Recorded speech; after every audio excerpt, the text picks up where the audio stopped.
But now, continuing on with the community, these folks who are inside the community are so eager and willing to share with each other. We see it in the Slack channel all day, every day long. Somebody asks a question and you get answers. So the three people that I have joining me now are members of the community, and they are all on their solopreneur journey at different points in the journey, but a lot of our membership are actually solopreneurs. So demographics, just for you to know, about 40% of Club Ichi members are in-house B2B event marketers. About 30% are freelancers and solopreneurs, and about 30% are suppliers, agencies, et cetera, that are supporting the ecosystem. So in that 30% of solopreneurs, I know that there are some watching today that are going to get some incredible value from this. So welcome aboard Sarah Meister, Schuette, and Wendy Porter, three of our incredible solopreneurs, to share their journey. And I'm going to call it the gift of freedom, but I'm going to let them tell you if it's really freedom or not. Come on up. Thanks, Liz, for that wonderful introduction. Hi, everybody. Do you just want me to dive right in?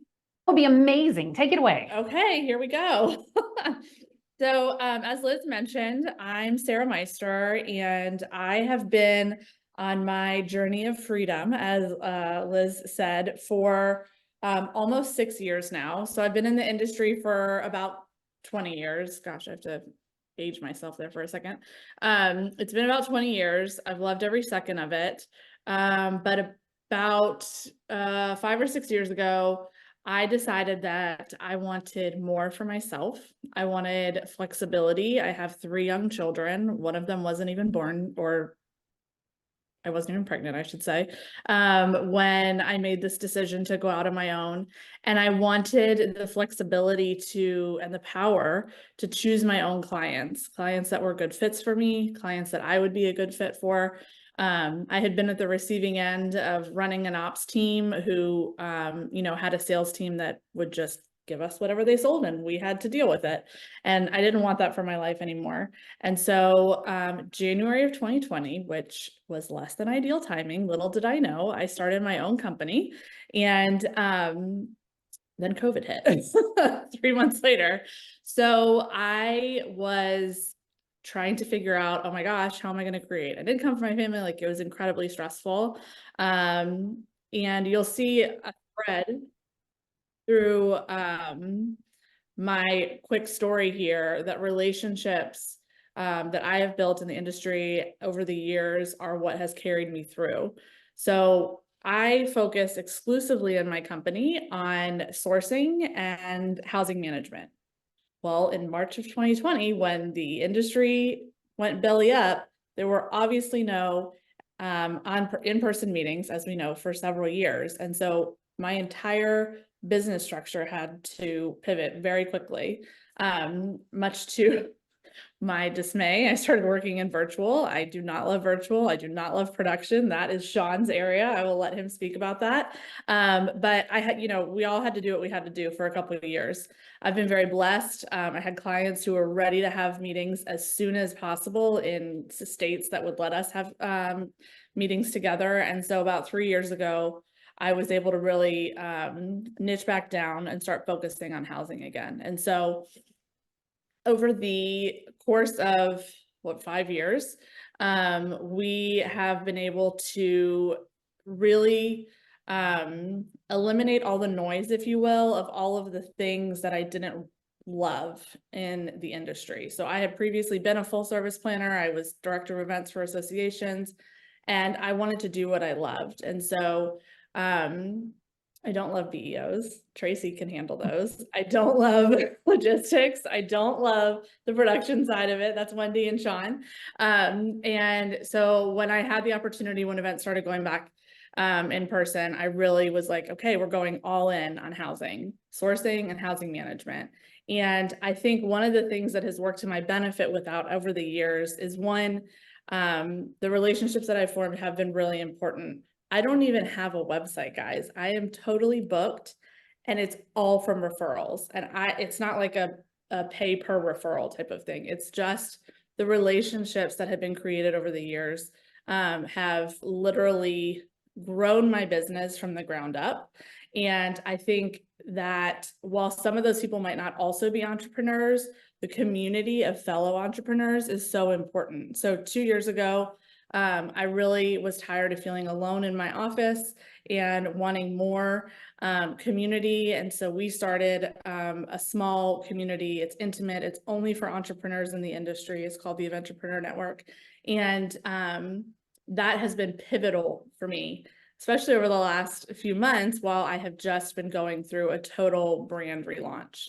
So I had to create the name of my company in COVID. It had to be general because I didn't know if I'd ever be able to focus on events, or I'm sorry, on housing for events specifically.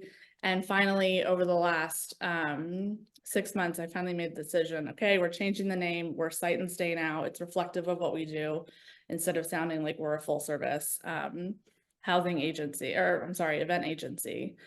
So my 2 tips would be find your niche. Everyone right now is considering themselves a full service planner. What do you love doing? Focus on that. Grow your customer base from that. It's really difficult, especially if you're just considering starting out, to have like 1 or 2 clients that are your entire revenue stream. Having more is really important, and lean on community. Find community. Club Ichi is incredible for that. You're welcome to check out 10. But those would be my 2 tips for anyone who is in this journey and maybe feeling alone or feeling like you need to adjust some things for yourself. Or 2, those who are considering taking the leap. And I'm happy to chat with anyone. I think we're gonna have time for questions later if I didn't gab too long, for anyone who might have a question if they're considering or taking the leap. Who's going next? Sean, are you going next? Yes. I will stop talking. I don't even know how long I went. I hope that wasn't too long, but I'll turn over to you, Sean.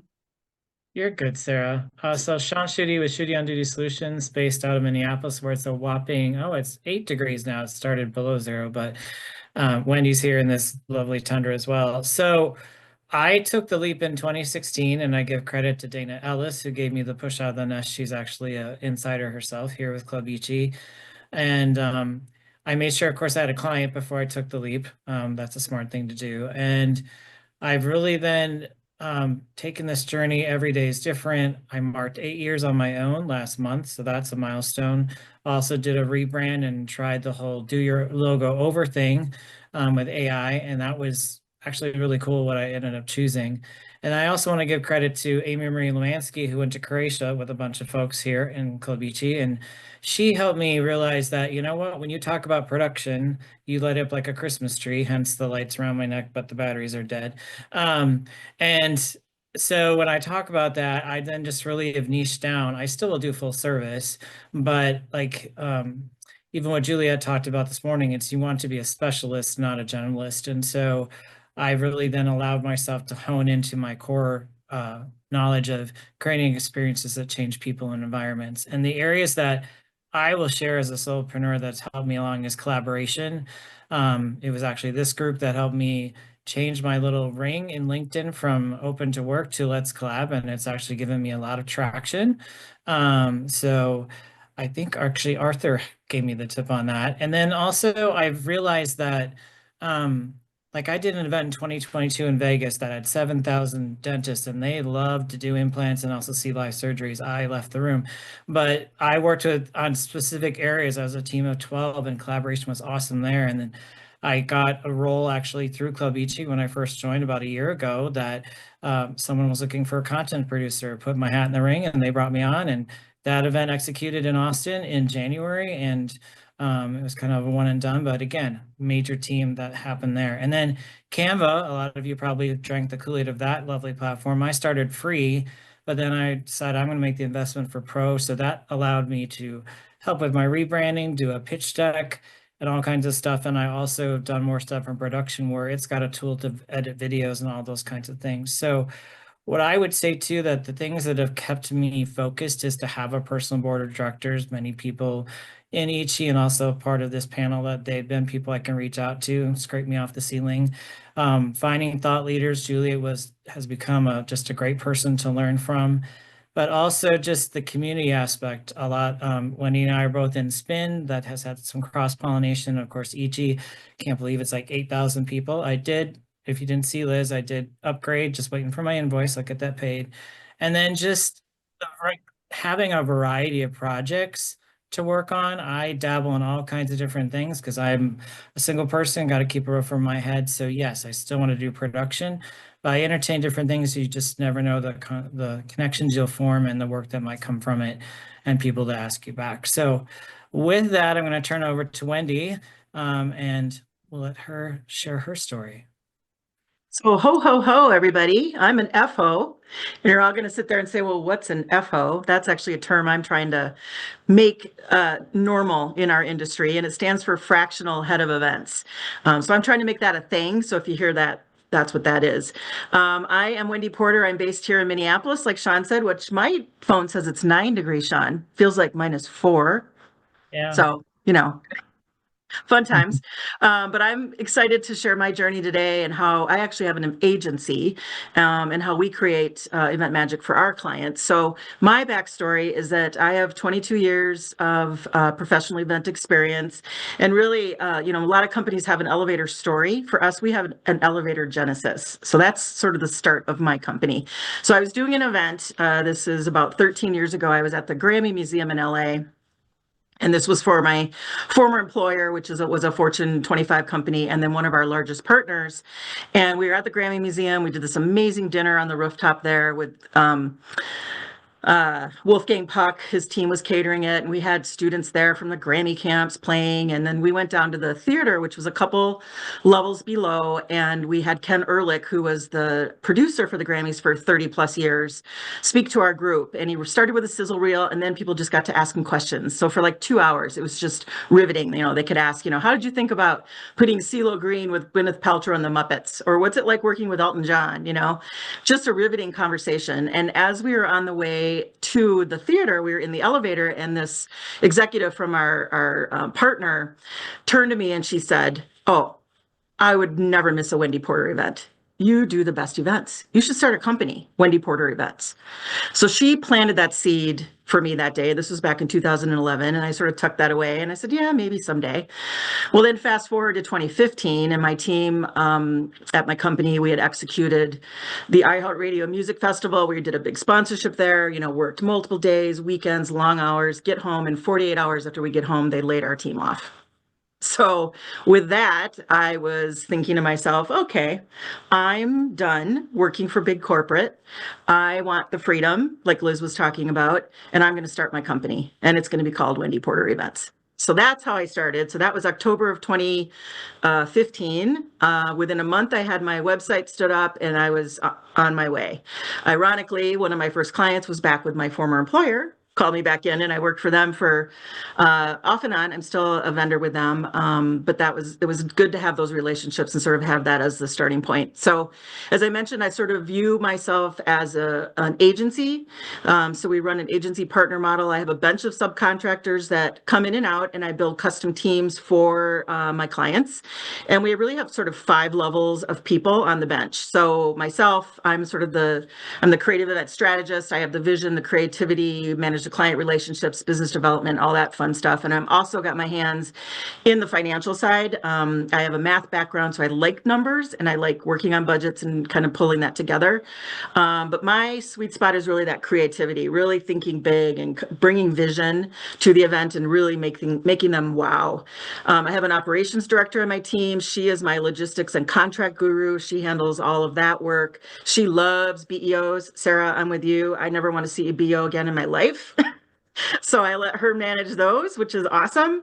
I have a couple of event managers that work for me. They're managing project plans and coordinating trade shows, hospitality events, activations at conferences, and then event coordinators that are more on the administrative side, helping us with shipping and supplies and all that fun stuff. And then we actually have an intern that's working with us right now. She's from Iowa State. She's in the events program there, which is kind of exciting. So we get some new sort of perspective from her on what they're teaching the students right now. in those programs. And also she's great for social media.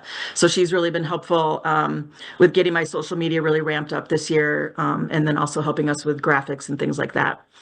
So I love big, crazy ideas and figuring out how to get them done. So for example, we produced NamiCon 23, which is the National Alliance on Mental Illness, which was a big conference that happened here in Minnesota. It was about 3,500 people. And my operations director said one day, she's like, I know some people here that work with therapy horses. Should we bring those to the show? And she thought that was a crazy idea. Like, how would we get horses on the show floor? I said, absolutely, let's figure that out, right? It involved all kinds of things, like a hoof permit with the city of Minneapolis and buying them special boots to walk on the concrete to get from the back of the convention center to their spot on the floor. But we made it happen. And so we had horses, 2 horses on the show floor, and people were just going crazy for that. So that was, super fun. So no idea is too crazy for me. I love, love, love doing that kind of work. I also am really involved in the industry, trying to stay really plugged in. I'm involved in all these different groups, as Sean and Sarah both mentioned. I'm in 10, I'm in Spin, I'm in Ichi. I am all about the community and partnering with people that I really like, right?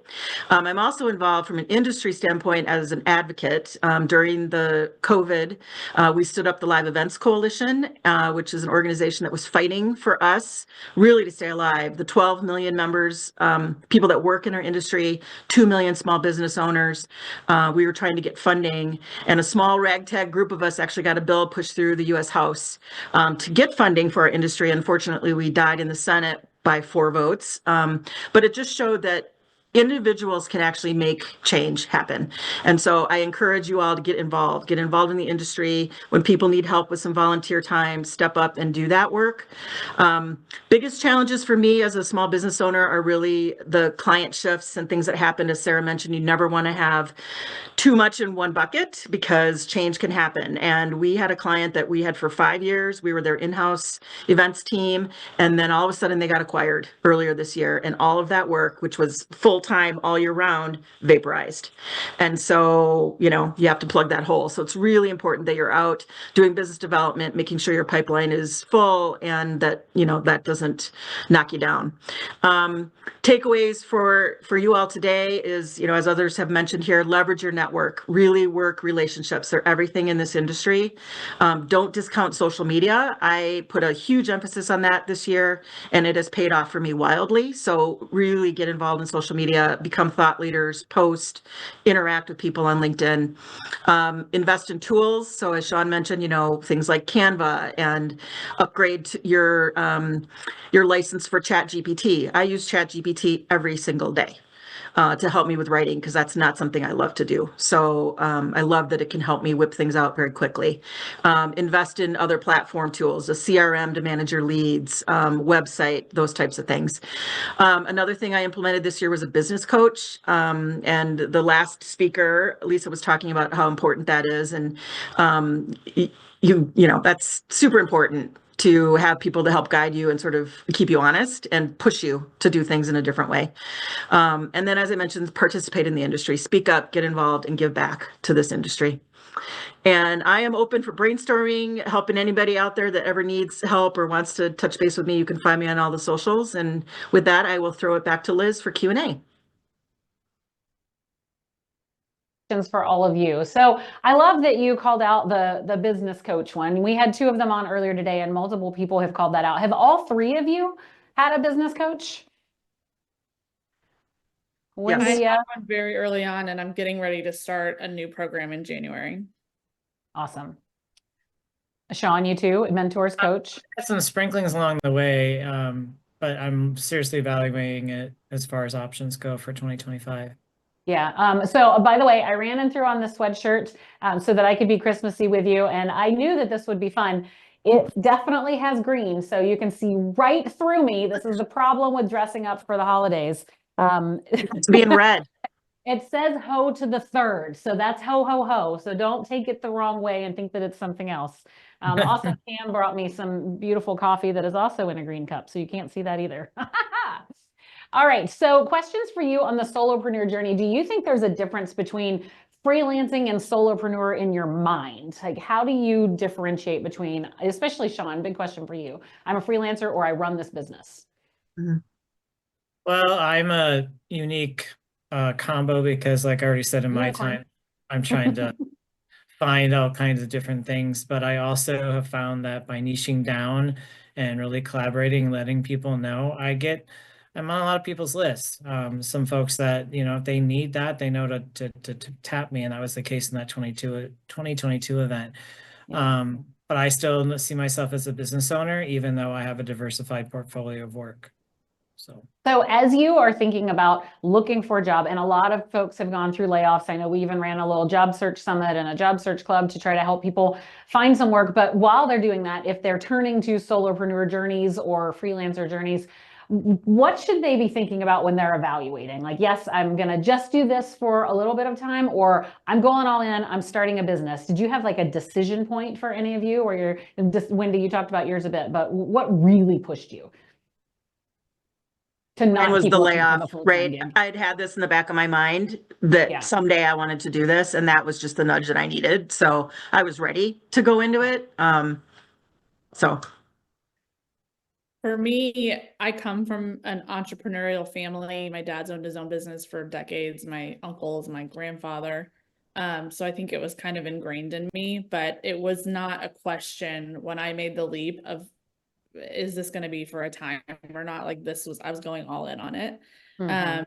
And I've been very strategic over the years in my entity formation and things like that to ensure that I'm receiving tax benefits, which I think can be greater if you go in one direction. I know they can be greater if you go in one direction versus another. Yeah, no, that's a good point. And actually, on last year's telethon, we had a tax strategist coming on and talking about how to plan for that setup and how to get ready as a solopreneur or a contractor or whatever, and make sure that your tax benefits are actually hitting every single thing that you need. So those of you that are watching, you can go back to our YouTube channel and find the recordings of that. Super helpful, super interesting too. And also me as a 20-year corporate professional, things that I never knew. My dad always said, go get your LLC. And I'm like, whatever, I'm not going to start a business. But now my tax strategist said, you could have saved so much money for years if you had been doing these certain things along the way. So these are things that we don't often think about. I appreciate you bringing that part up. I think it's important to also mention you have a lot more protection when you have an LLC. If you are just a freelancer, if a company were to sue you, they can come after you, your home, everything you own. But if you have an LLC, it's separate. So you're far more protected. Yeah, no, I think that's a really good point. So when you are making that leap, do you need to have the LLC before you go take the leap? Or is it something that it's okay, you can go as what do they call it, a sole proprietorship until you get that? You mentioned legal protection. That's number one reason. My oh, response. LLCs can be a sole proprietorship. Yeah. Oh, sorry, Wendy. Yep. LLCs can be a sole proprietorship. So you can be a solopreneur and have an LLC. So to what you just said, Liz, I think if you're have an inkling of wanting to run a business, you should get that LLC. It doesn't typically cost much. I Yeah, it's can't like what, remember what it was $300 in or something? Minnesota, It's not a but lot. no, Yeah. it was like $100 or something to file it, and then it's free for me to renew every year. And it's not really that hard. You can fill it out online typically for your state. There's all these companies that will help you do it for quite a bit of money, but it's really not that hard to do yourself. And just get that in place. And then you have that protection, and you can use it or not use it. Frankly, it's really not that hard to set up. Yeah, Sean, what were you going to say? Similar to what Wendy said is, I was one of the first things that I did, and that is something that Sherry brought up, is like, be wary of the people that will be like, oh, they know that you have it. And then, if you're not smart, they'll make you'll pay extra money, but it's a one and done. And I will also say, and I give credit to Wendy, she recommended, I'm using her account just to help with my books, is to find an account that understands our industry, because sometimes they just don't. I know I've met people that they're all established, but I have always told Wendy, thank you for recommending Tom. So, because he gets it, and he also helps, he will turn over every rock to find where I can take deductions and things like that. But that's another topic for another day. Another thing I would just say is that, especially in my situation, I'm always actively looking at stuff. I probably peruse several different emails of jobs and stuff like that. And it's all about timing. But I've really learned in the last year, your value is your value. You should not be a line on a spreadsheet, and your price is your price. And some people are like, I can't afford you, but people entertain. It's like, you can't walk away from everything at the beginning, but you just have to stand your ground, because then sometimes if you're always just gonna bend for everything, word will get out there that you'll do it for anything. And then that's really hard to recover from. Yeah, no, that's a really good point. And that's actually a conversation that we see inside the community a lot. And I know, Sarah, in your community, you mentioned it, 10 Network, correct? The Entrepreneur Network? Yeah, the Venturepreneur Network. Venturepreneur Network. 10collective.org. Yeah, I know it's a mouthful. I keep going back and forth on whether or not I'm gonna trademark it. But nobody else go do it first. You should do it The quick. website is 10collective.org. And it's free to join. That website will just have some info about what we offer, what we do with our biweekly calls and stuff, and the link to apply to join. And the only reason there's an application is because I vet everyone to make sure that they're there for the right reasons and not just to solicit business. Yeah, and so we just talked about this with Lisa on the communities that exist and that are very niche and that have a specific purpose. So we have, like I said, about 30% of our membership are freelancers and solopreneurs. So there is a lot of content and conversation around it. But if you're looking for a community that is dedicated to these conversations, that is actually dedicated to solving these challenges and sharing specifically these things, then the Eventpreneur Network 10 Collective is definitely a place to go check out. So one of the things that we bring up all the time, we see this in our Solopreneur channel, people saying, I don't know what I should charge, what should I be charging? And Sarah, you always give a kind of cautionary tale about that. We're not trying to do collusion here. How would you tell people to find a good way in the market to figure out how to charge? Yeah, there have been some studies done, and every time this question comes up in the group, I just kind of repost some screenshots that I took from an event I was at a number of years ago. Not actually, it was just 2 years ago, of what hourly rate people are charging. And then another frequent topic of conversation, this just came up in Club Ichi like this week, was, okay, I'm tired of charging hourly. What are my other options? And so we talk often about project-based fees or monthly retainers. No two businesses are the same, but I have had many one-on-one conversations with folks talking about like specific rates. It's different, obviously, if you're just starting out, if you're newer to the industry and things like that.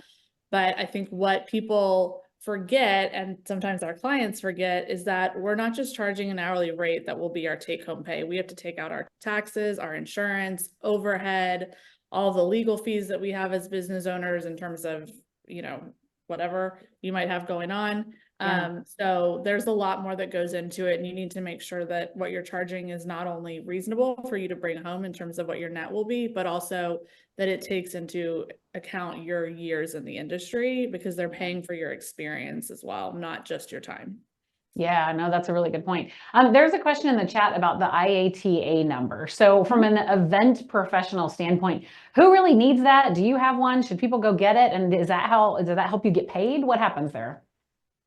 Yeah. So Wendy, you have one, right? Yep. Yeah, I have one as well. So it's basically for when you're sourcing hotels, it allows hotels to pay you the commission. IATA is an international organization. Every travel agent has an IATA number, so it does more than just hotel commissions. They'll do airline commissions and cruises and all that. Obviously, I just focus on the hotel piece of it. But if you plan to do sourcing instead of outsourcing that, you need to have an IATA number. There's a uncommon practice in the industry of people just sharing IATA numbers and like collecting commission on someone's behalf, and that's absolutely not allowed under the guidelines. You could lose your IATA if you do that. Interesting. Okay. I'm going to turn to the chat, see if we have any other questions here. There was a question here about Tom's last name. So Sean, you mentioned Tom? Yeah, that's Wendy recommended so reach out.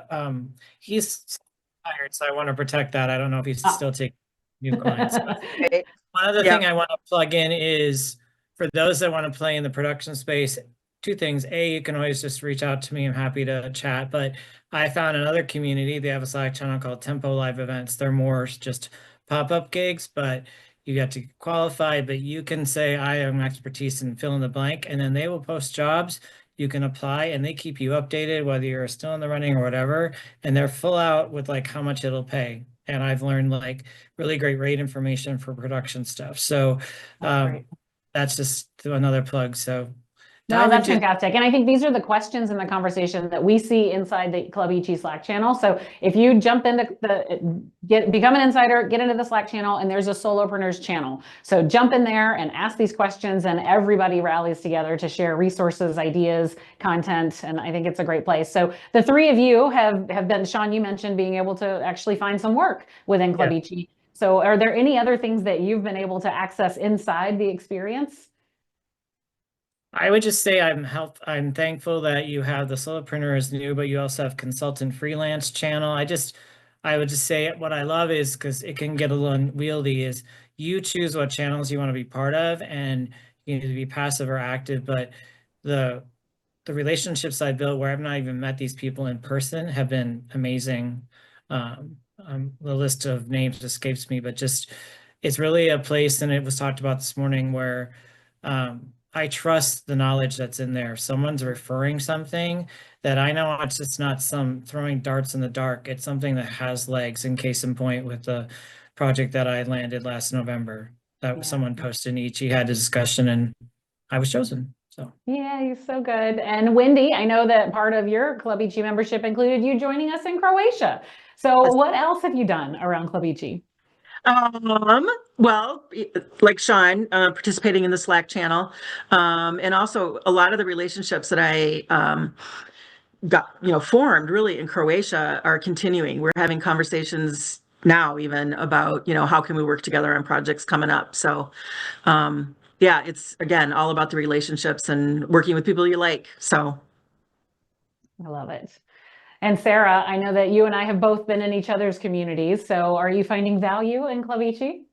Yeah, absolutely. I was thrilled to be accepted as one of the folks that you took to the Marriott event in, where were we? Outside DC. Bethesda. Mm-hmm. Yes. And I had not yet joined. I think I was on site at that event for about an hour, and I went on the website and joined right then and there. And I think those types of experiences, I mean, I've worked with Marriott hotels for decades, and I've never gotten that kind of back, what behind the scenes access, if you will. And that was invaluable for me. I still think about those conversations that we had there today. That was so awesome. It's been invaluable. I think all of our 10 members are Club Ichi members, or a very high percentage are. So there's definitely lots of carryover, and I receive amazing feedback from our members who are also part of Club Ichi. They really value it. I love that so much. Yeah. So Marriott, again, one of our strategic partners, they have been so incredible to work with, and they did give us this behind the scenes access. It was really cool. We got to go to what they call room 27, which is where they keep the hotel rooms of the future. We got to see things under construction, technology they were testing. And then they took us to floor 57, which is literally an entire hotel floor where every single room is built out to look like a different one of their brand's rooms. So they bring their general managers in. You can see the JW room or the Moxie room or the Fairfield room and see the differences in them. It was a super cool experience. So we appreciate you being a part of that. And then as we're talking about strategic partnerships, I know in a couple of hours, we're going to make the official announcement, but I'll give the preview here that Sight and Stay is going to be one of our Club Ichi strategic partners for 2025. So thank you, Sarah. We are so excited to do more with you in the coming year. We're so excited. Can't wait.